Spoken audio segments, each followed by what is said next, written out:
রাগটাকে unhealthy ওয়েতে প্রকাশ করে, খারাপভাবে প্রকাশ করে মানুষকে কষ্ট দেওয়ার চেয়ে সেটাকে অ্যাবজর্ব করে নিয়ে যে আমি যখন একটা কথা বলবো, আঘাত দিয়ে যখন কথা বলবো, সেটা যতটুকু না ক্রেডিট বহন করে তার চেয়ে বেশি ক্রেডিট বহন করে যে আমি সেই রাগটা, সেই ক্ষোভটাকে কতটুকু অ্যাবজর্ব করতে পারবো আমার মনের মধ্যে।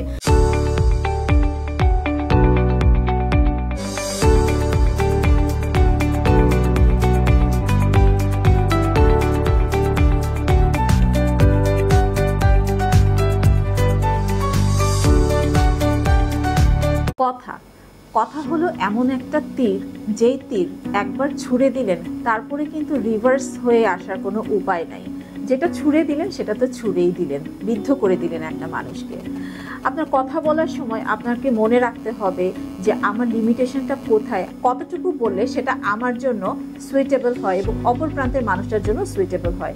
এখন উদ্দেশ্য যদি আপনার হয় যে আমি আঘাত দিয়েই আসলে কথা বলতে চাই, তাহলে আমার মনে হয় এটা মনে রাখা উচিত যে আমি যদি আসলে এই ব্যবহারটা নিতাম বা আমি যদি এই কথাটা শুনতাম, আমি কি সহ্য করতে পারতাম? এটাকে মাথায় রেখে আসলে কথাটা বলা উচিত। এটা মনে রাখবেন যে আমি যখন একটা কথা বলবো, আঘাত দিয়ে যখন কথা বলবো, সেটা যতটুকু না ক্রেডিট বহন করে তার চেয়ে বেশি ক্রেডিট বহন করে যে আমি সেই রাগটা, সেই ক্ষোভটাকে কতটুকু অ্যাবজর্ব করতে পারবো আমার মনের মধ্যে। রাগটাকে আনহেলদি ওয়েতে প্রকাশ করে, খারাপভাবে প্রকাশ করে মানুষকে কষ্ট দেওয়ার চেয়ে সেটাকে অ্যাবজর্ব করে নিয়ে সুন্দরভাবে বলাটার মধ্যে কিন্তু অনেক বেশি গাটসের প্রয়োজন হয়। তো কাজেই একটা ভালো মানুষের পরিচয় দিতে গেলে আপনাকে কিন্তু আসলে খারাপভাবে কথা বলে যে মানুষকে কষ্ট দিতে হবে সেটা কিন্তু না।